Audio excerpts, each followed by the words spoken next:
Hi there. In this demonstration, we're going to see how to conduct a chi-squared test of independence, also known as a chi-squared test for association, using SPSS. All right. And we're going to demonstrate example 1 from chapter 11.2 in the Think and Do stats book. All right. So what I want to do is I want to see if there is a dependent relationship between grade and gender. Right, and what I have is a class with 72 students, and I've organized the grades according to gender in this contingency table, right? So it tells me how many males got A's, how many females got A's, and so forth. And so what I'm going to do is I'm going to test whether or not there is a significant dependent relationship between grade and gender in this class of 72 students, right? I'll use 0.05 significance level. And we did this in the book where we did a lot of the work by hand, and we got a chi-squared test statistic of 2.724 and a p-value of 0.605, which was too big, so we failed to reject the null hypothesis, and we had to conclude that grade and gender are not significantly dependent in this class. In fact, we're saying that grade and gender are independent variables. All right. Okay, so we're going to do this in SPSS, and we're going to do this in two different ways. I mean, it's actually the same way, but we're setting up our data slightly differently. So in the first case, we're going to put in the data as a frequency table. Right? Notice this last column are all the frequencies, and these frequencies on the far right correspond to the frequencies on the interior of this table. So male A, there's 8 of those. So male A, there's 8. Female A, there's 4 of those. So female A, 4 of those, right? So I have a frequency table, and the outcomes are based on gender and grade combined. So we're going to do it once with the frequency table for our data input, and then in the other case we're going to use the data in standard format where each row is a case and each column is a variable. Since there are 72 students, we actually have 72 cases. So if I number them 1 to 72, of 72 students, for each student there's a variable gender and a variable grade. And we will do a test of independence on the data in this format, and it will turn out to be exactly the same because the data matches. This frequency table accurately reflects the number of A's and B's, C's, D's, and F's by gender. Okay, so let's see how we do this in SPSS. I'm going to slide this over to right there. And the first thing I'll do is the frequency table data. So it looks like this. I have my male, my gender is my first column, grade is my second column, and the frequency is the third column. Now I want to check my variables for proper formatting.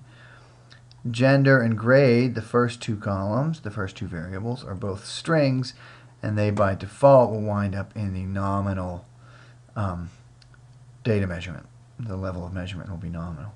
The frequency, that's numeric, and so it is a scale, right? You could even use ordinal, but scale's better because it is a ratio level of measurement. Okay, so now this is not the standard way to put data into SPSS. It likes to have every row be a case, and that's not what's happening here. This is a frequency table where each one of these variables, male A, is weighted by the frequency. So what we have to do to let SPSS know that we're talking about a frequency table is we have to weight the variables. So we go up here to data, we go weight cases, and we're going to weight them by frequency. So highlight that, send it over, frequency variable, not coincidentally is called frequency. So okay, and it tells you that it did that. It's running a little slow for me here today. But they've been weighted according to frequency. And so now, it's pretty easy. You wouldn't think to look for this particular test where we're about to find it. We're going to go up to Analyze, and it's actually under Descriptive Statistics, and we go to Crosstabs. Now, Crosstabs basically builds that contingency table that we started with in the first place. It's also called a cross-tabulation table. So I'm going to analyze descriptive statistics crosstabs, and a dialog box opens up. So in order to recreate our contingency table over here, I'll have gender be the rows, grade be the columns. So gender rows, grade columns. I am going to, let's see, statistics button. Well, I'm going to run a chi-squared test. All right, so I'll continue. And then under cells, I'm going to put in the observed counts, and those are the ones that are right in that same contingency table, but I also put in the expected counts that are used to calculate the test statistic. And I think I'll also go with a bar chart, and that'll sort of show me the two different distributions according to grade. I always like to get a visual on that stuff. So I click OK. Notice it was weighted by frequency. That eventually popped up. And this might take a little while because I'm running slow here. But in the meantime, we'll go back. And remember, we're looking for a test statistic of 2.724 and a p-value of 0.605. These were calculated by hand. So there's going to be a little bit of round-off error. Whereas with SPSS, it's not rounding off to the same extent. And it's done a contingency table, which is called a cross-tabulation table. And when you look at the results, I have this Pearson chi-square, that's the test statistic, 2.753. So that's a little bit different from ours, but that's to be expected. And then the significance level of the test statistic, that's what this 0.600 is. So that's my test statistic. That's the significance level of the test statistic. That is another name for a p-value. So the p-value, according to SPSS, is 0.600. We got 0.605. Again, there's a little bit of rounding that went into our hand calculations. So you'd expect a small difference in these things. And then that bar graph that comes along whenever I check that one box, it looks like this. And you can sort of see how well the distributions match up. But in any case, the p-value is too big. We failed to reject the null hypothesis, and we cannot say that gender and grade are dependent variables. Or at least in this class, the variables are not significantly dependent. Right? So we would call them independent variables. All right, so now we're going to do the same test, only we're going to assume that we have our data. We'll actually use data in the standard rows equals cases and columns equals variables format. Right? And so when you look at that, right, there are 17 students, and I gave them each a number just so that each case represented a specific student. You actually could have gotten away without the student number in here.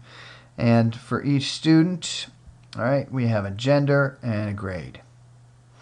All right, so just to make sure our data is formatted properly, the student number, it's numeric, and it's scale, but it doesn't make much difference. It's just a placeholder variable. And then gender is a string. It's nominal level of measurement, and same with grade. And so now we don't have to weight the variables because this is no longer a frequency table. We just go straight to doing our test of independence. So we're going to go to Analyze. Remember, it's under Descriptive Statistics. Crosstabs, so we're going to sort of rebuild that contingency table. The rows will be gender, the grade will be the columns. I'm not going to bother displaying the cluster bar chart. It'll be this. It's the same one that we just had. Statistic, chi-squared.